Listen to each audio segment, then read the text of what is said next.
That's a powerful and thought-provoking story idea. Here's an engaging and natural-sounding introduction that sets up the tension while keeping it human-centric and compelling. The courtroom was packed. People whispered among themselves, waiting for the judge to arrive. The air was thick with tension as cases moved through one by one. In the corner, Officer Bradley stood tall, arms crossed, his uniform crisp and his jaw clenched. He had always taken pride in his authority, sometimes a little too much. Today, he was already in a bad mood. His morning had been filled with paperwork, and now he had to deal with another case he didn't care about. Then, the doors swung open, and a woman walked in, confident, poised, and commanding respect without saying a word. She was dressed in a black robe, her head held high. The courtroom fell silent, but Officer Bradley didn't notice. His focus was on a young black woman who had just stepped into his path. She wasn't moving fast enough for his liking. "Move," he barked. She barely had time to react before he kicked the back of her leg, just enough to make her stumble. A few people gasped, but most stayed quiet, too afraid to say anything. The officer smirked, convinced that no one would question him. But then, something unexpected happened. The woman turned around slowly, her gaze steady and unreadable. She didn't yell. She didn't argue. She just looked at him. And for the first time, Officer Bradley felt a sliver of doubt creep into his chest. Then, she walked past him, straight to the judge's bench. He frowned, confused. What was she doing? Was she a lawyer? A witness? He was about to tell her to get back to her seat when the bailiff's voice rang through the room. "All rise for Judge Taylor." The words hit him like a punch to the gut. His breath caught. His stomach dropped. His pulse pounded in his ears as the woman he had just disrespected, no, assaulted, took her rightful place at the bench. And then finally, she looked at him again. This time, there was no question about who held the power. Officer Bradley's throat went dry. His career, his reputation, everything hung in the balance. And Judge Taylor? She was just getting started. Officer Bradley's body stiffened. A cold sweat broke out on his forehead as he stood frozen, his mind racing. He had spent years in this courtroom, walking around like he owned the place, like his uniform made him untouchable. But now, everything had shifted in an instant. The woman he had just kicked, the one he had treated like she was beneath him, was now sitting in the judge's chair. Judge Taylor adjusted her robe, taking her time, making it clear that she wasn't flustered. If she was angry, she didn't show it. Her face remained calm, unreadable. But her eyes, those sharp, knowing eyes, were locked onto him like she could see straight through him. Officer Bradley's mouth went dry. The courtroom was silent, but he could feel the weight of every pair of eyes on him. Had anyone else noticed what he had done? Would she say something? Call him out in front of everyone? His heart pounded against his ribs as she leaned slightly forward, resting her hands on the bench. "Let's proceed," she said, her voice steady, controlled. The moment passed, but the air was still heavy with tension. The court clerk called the first case, and the room fell back into its usual routine. But Bradley couldn't focus. He stood stiffly near the side of the room, his mind replaying what had just happened. His hands clenched at his sides, his fingers twitching slightly. Maybe she wouldn't make a big deal out of it. Maybe she was one of those people who let things slide. But deep down, he knew better. He watched her closely as the cases moved forward, trying to read her expression, looking for any sign that she was about to drop the hammer on him. But she remained focused, handling each case with sharp precision. She was good. Better than he expected. He had heard her name before, Judge Maya Taylor, but he never paid much attention to new judges. He never thought they mattered much. Now he wished he had done his homework. He shifted uncomfortably. What if she was waiting for the right moment? What if she was planning something? The idea made his stomach twist. He had seen people lose everything over smaller mistakes. He had always thought himself too smart, too careful to end up in that position. But this was different. The courtroom continued to move forward, case after case. The minutes stretched, but Bradley couldn't shake the feeling that time was running out for him. Then, after what felt like an eternity, Judge Taylor finally looked directly at him again. It was subtle, just a brief glance as she handed down a ruling. But it was enough. He knew that look. It wasn't anger. It wasn't even annoyance. It was something worse. It was patience. She was waiting. For what, he didn't know. and that scared him more than anything. After court adjourned, Bradley was the first to leave the room. He moved quickly, keeping his head down, his fingers twitching at his sides. He needed to think. He needed to figure out his next move. He had spent years working in law enforcement, dealing with all kinds of situations, but this was different. He wasn't used to feeling this vulnerable. He made his way down the hall, past rows of people waiting for their cases to be heard. His usual confidence was gone, replaced by something unfamiliar. A deep, gnawing unease. As he stepped outside, he pulled out his phone and checked his messages. Nothing important. No warnings. No signs that Judge Taylor had reported him. Yet. Maybe he was overthinking it. Maybe she really was going to let it go. But just as he started to convince himself, a voice behind him made his stomach drop. Officer Bradley. He turned, and there she was. Judge Taylor. She wasn't in her robe anymore. She had changed into a fitted navy blazer and slacks, her hair still neatly pinned up. She looked calm, collected, like someone who had all the time in the world. Judge Taylor, he said, forcing his voice to stay even. She didn't speak right away. She just studied him, like she was deciding something. Then, finally, she took a step closer. I imagine you know why I'm standing here. His throat tightened. I'm not sure what you mean, Judge. Her lips curved slightly, not quite a smile, not quite anything at all. I think you do. A beat of silence. Bradley felt a prickle of sweat at the back of his neck. He had been in enough interrogations to know when someone was trying to make him crack. He forced himself to stand taller, to keep his voice controlled. Look, if this is about earlier.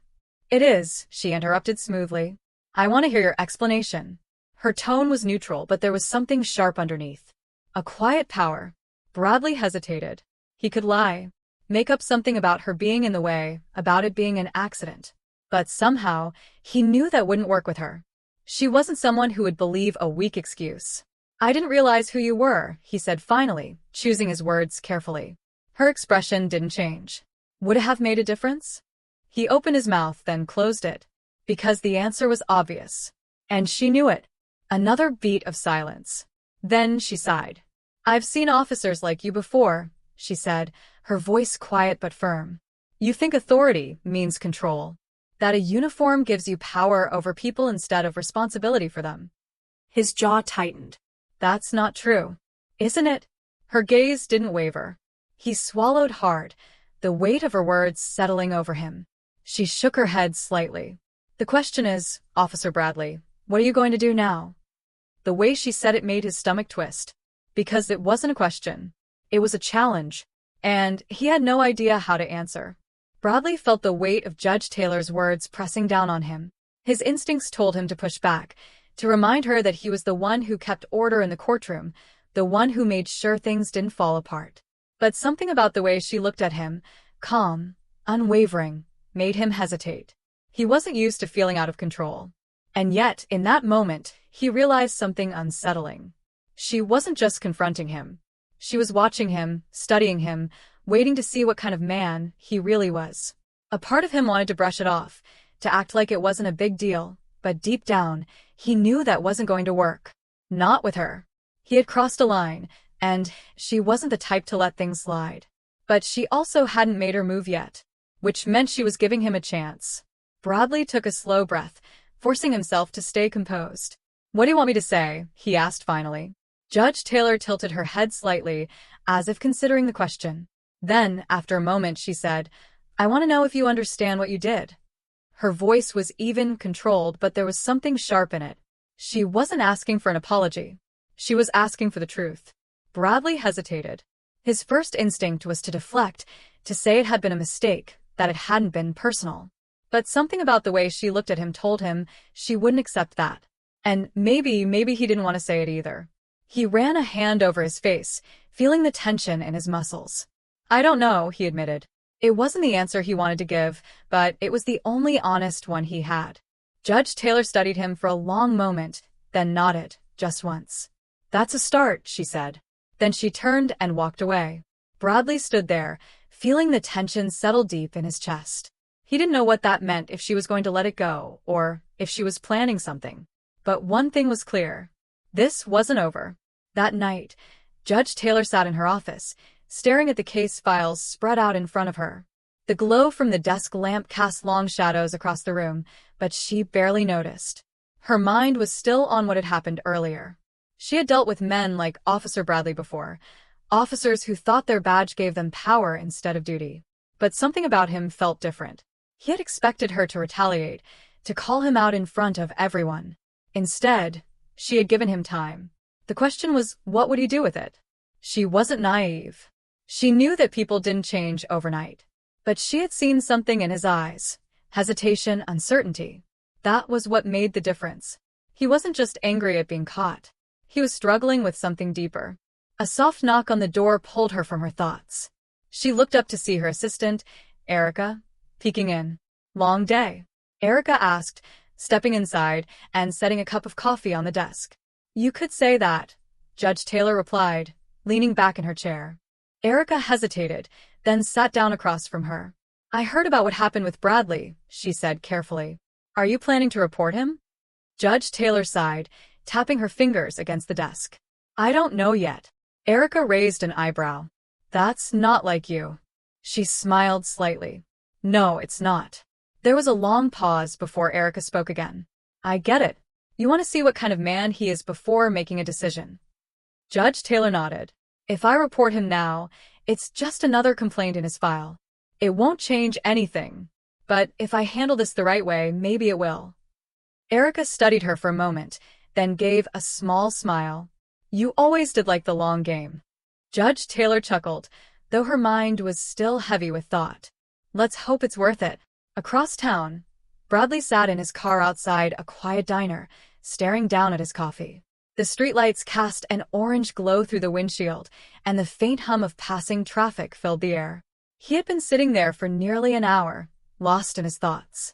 His partner, Officer Daniels, sat across from him, drumming his fingers against the table. "All right, man, what's going on? You've been weird ever since court." Bradley let out a slow breath, debating whether to say anything. Finally, he muttered, "I think I messed up today." Daniels raised an eyebrow. "You? Come on, man, you don't mess up." "What happened?"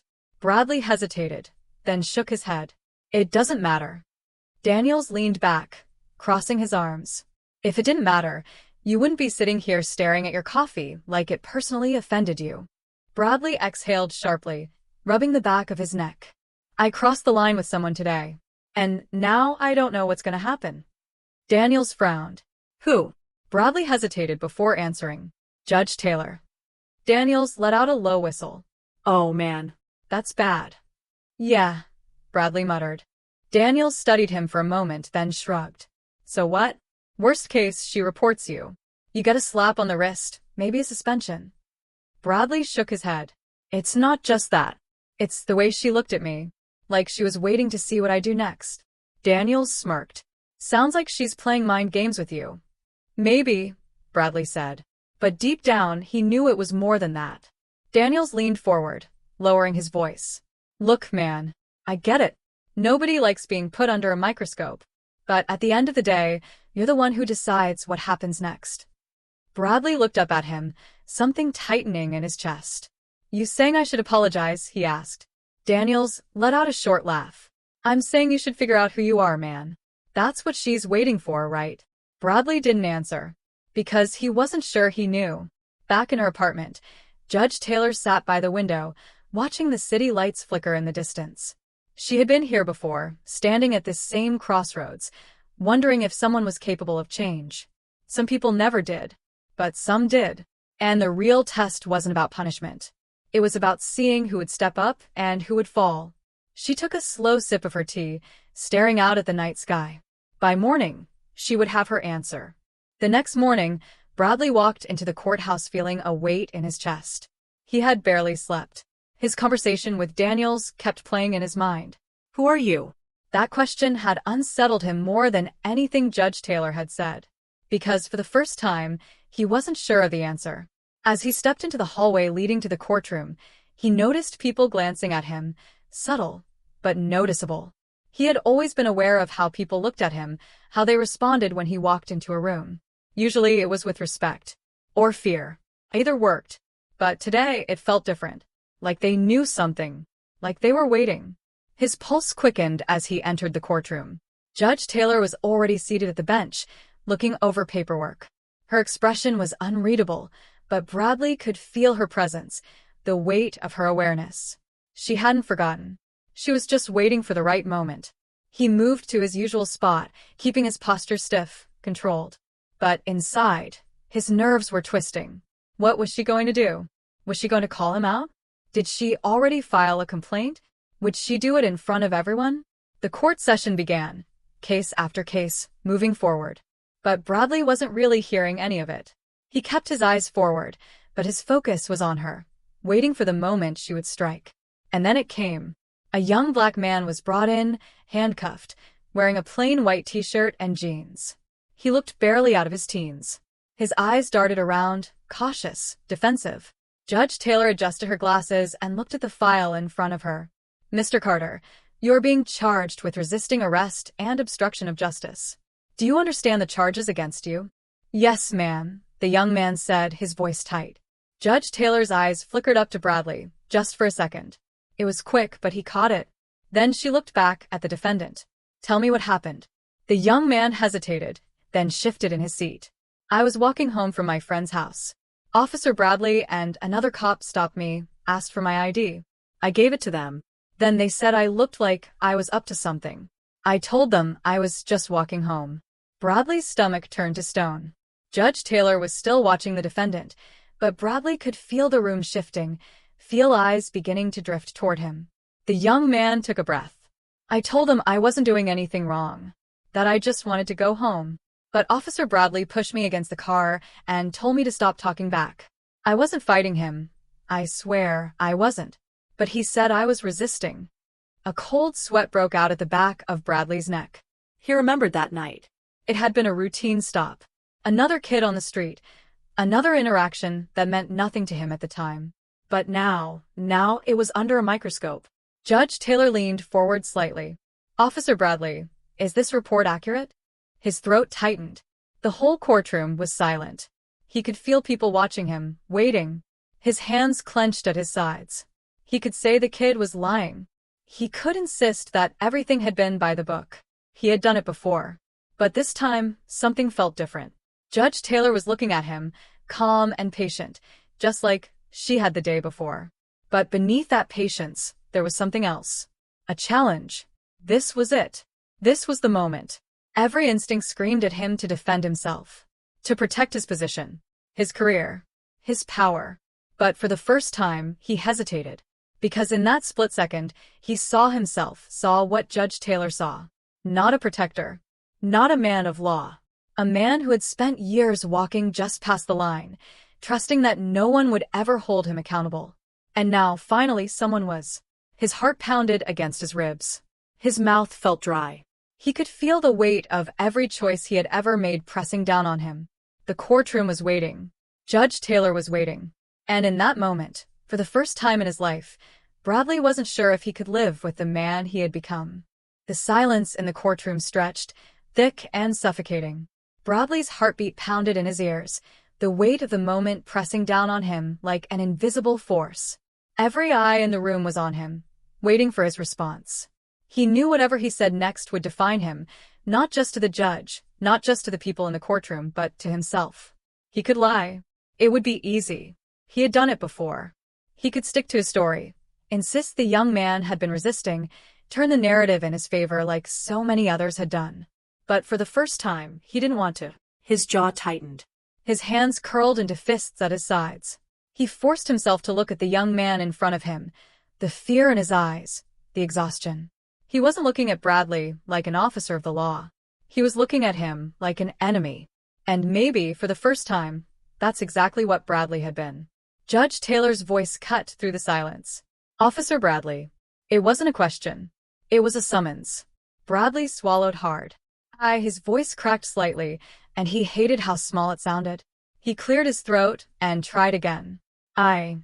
Before he could finish, the doors to the courtroom burst open. A young woman in a blazer and glasses hurried inside, clutching a thick manila folder against her chest. She was out of breath, her face tense. "I'm sorry to interrupt, Your Honor," she said quickly, her eyes darting to Judge Taylor. But I have something that needs to be brought to your attention immediately. Judge Taylor frowned, clearly annoyed by the disruption. This is highly irregular. I know, the woman said, stepping forward. But it's urgent. She handed the folder to the bailiff, who passed it up to Judge Taylor. The judge flipped it open, her sharp eyes scanning the contents. As she read, her expression darkened. The air in the room shifted, tense, expectant. Bradley shifted uncomfortably. Something about this wasn't right. Judge Taylor looked up, her gaze locking onto him. Officer Bradley, do you recall an incident 3 years ago involving a young woman named Alana Reed? Bradley stiffened. His stomach twisted. The name hit him like a slap. Alana Reed. He hadn't thought about her in years. She had been a college student. Young, bright, outspoken. He had arrested her at a protest. She had been loud, defiant. He had taken her in, filed the paperwork, moved on. He barely remembered what happened after. But as Judge Taylor stared at him, her expression unreadable, a sick feeling crawled up his spine. Something was very, very wrong. The judge turned the file around, pushing it toward the prosecutor's table. This document contains previously undisclosed body cam footage, she said evenly. Footage that contradicts the official police report on her arrest. The room erupted in murmurs. Bradley's pulse skyrocketed. His mouth went dry. Body cam footage? That wasn't possible. His hands gripped the edge of his belt as he struggled to keep his expression neutral. His mind raced, flipping through the possibilities. He remembered that night, the frustration he had felt when Alana refused to comply, the way he had handled the situation. But he had written the report. It had been clean. It had been controlled. Hadn't it? Judge Taylor tapped her fingers against the desk. Would you like to tell the court why your report states that Ms. Reed was physically aggressive when this footage suggests otherwise? A wave of heat crashed over him. He could feel the walls closing in. His mind screamed for an escape, an explanation, anything to make this go away. But there was nothing. The truth was out. And for the first time in his life, Bradley realized something terrifying. He was the one on trial now. Bradley felt his whole body go numb. The courtroom was no longer just a place he controlled. It was closing in around him. The walls, the people, the eyes watching his every move. He had been in court hundreds of times before, but never like this. Never with his own actions under a microscope. Judge Taylor remained calm, but her gaze was sharp, cutting through every layer of defense he had built over the years. The prosecutor was already flipping through the file, scanning the details, while hushed conversations spread like wildfire across the room. The young man he had arrested the night before was still sitting there, watching. But his expression had changed. He wasn't just afraid anymore. He was waiting to see what Bradley would do next. A sharp breath left his lungs as he turned back to Judge Taylor. Your Honor, Before he could finish, the prosecutor spoke. Your Honor, given this new evidence, we formally request an investigation into Officer Bradley's prior arrests, as well as his conduct in the field. The words hit like a hammer. An investigation. The courtroom fell silent again.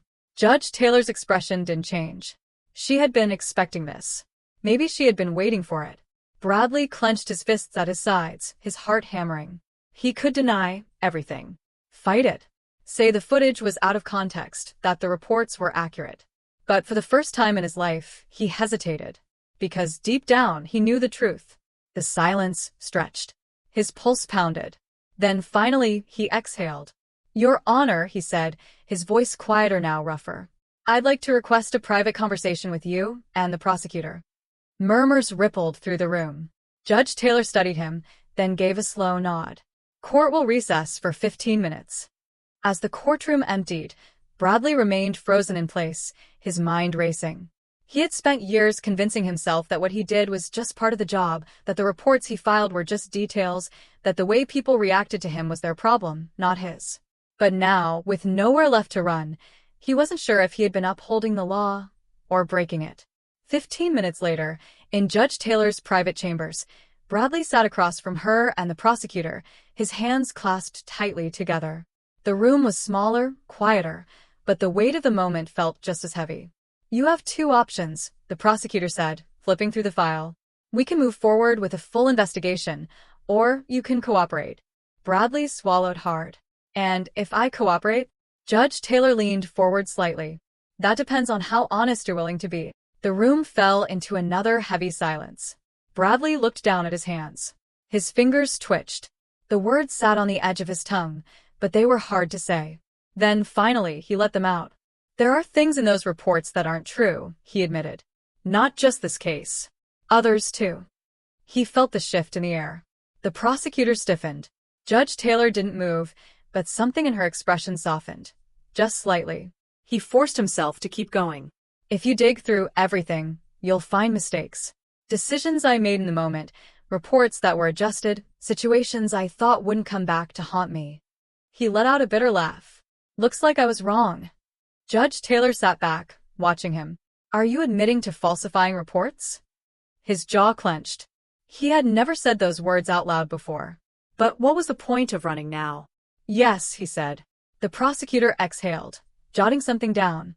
Judge Taylor was still studying him, waiting. Why? She finally asked. Bradley shook his head. Because I thought I was in control. Because I didn't think anyone would care. Because it was easy. He looked at her now, fully, for the first time since this started. And because I never thought I'd be sitting here answering for it. Judge Taylor held his gaze for a long time. Then she nodded. We're going to do this the right way, she said. You're going to give us every name, every report, every case you had a hand in. And in exchange, the DA will consider leniency when charges are filed against you. His stomach dropped. Charges. But he had known this was coming. For years, he had believed that the badge protected him. That no matter what he did, he would always be safe. But now, as he sat across from a judge who had given him every chance to make the right decision, he realized something. The badge had never been his protection. It had been his excuse. And now, finally, it was gone. As he nodded in agreement, a part of him felt something strange. Relief. Bradley sat in the judge's chambers long after the agreement had been made. His head felt heavy, his body drained, like something inside him had finally cracked open.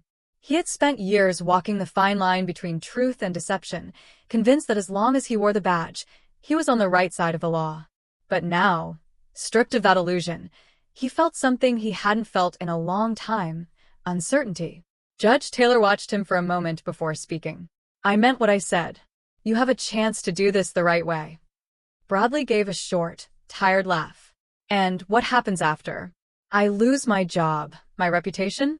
I get labeled as the bad cop. The prosecutor closed his folder and stood. I think you already know the answer to that. He gave Bradley one last look before exiting the room, leaving him alone with Judge Taylor. She didn't speak right away, letting the silence settle between them. Then she leaned forward. You have a choice now, Bradley.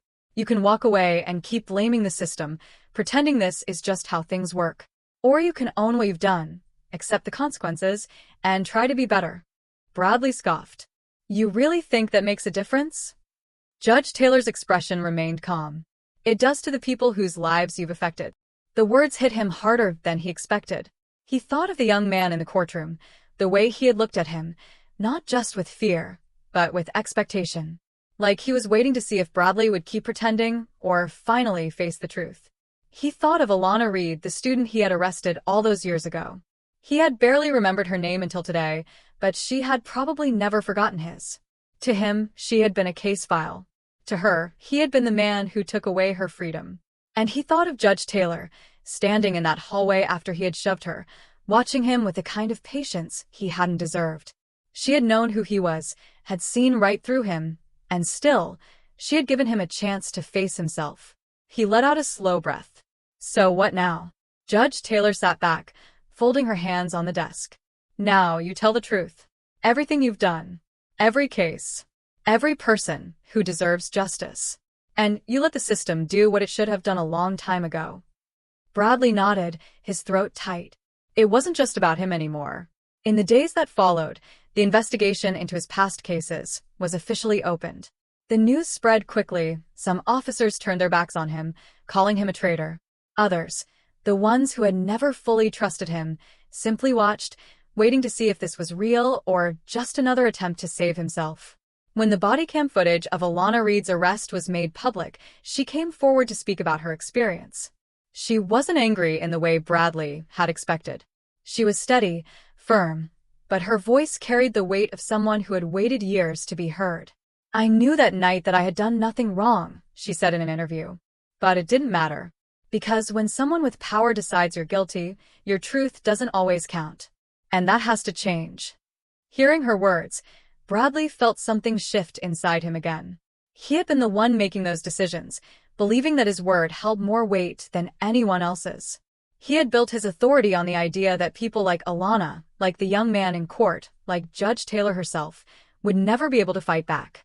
And now, here they were, standing, speaking, demanding to be heard. Bradley wasn't in uniform anymore. His badge had been surrendered, his cases under review. He didn't know what his future would look like, but for the first time, he wasn't trying to outrun the consequences. One afternoon, weeks after the courtroom incident, he found himself walking toward the courthouse again, not as an officer, not as a defendant, just as a man trying to understand what came next. As he reached the steps, he spotted Judge Taylor exiting the building. Their eyes met, and for a moment, neither of them spoke. Then she gave a small nod. "Officer Bradley," she greeted, though the title no longer fit. "Judge Taylor," he replied. She studied him for a moment. "You came back." He shrugged. "Didn't feel right staying away." There was something different in the way she looked at him now. Not approval, not forgiveness, but something closer to recognition. "Good," she said simply, then walked past him, leaving him standing there, staring at the courthouse steps. For years, he had walked into that building certain of who he was. But now, for the first time, he realized he had no idea. And maybe that was the first step toward something better.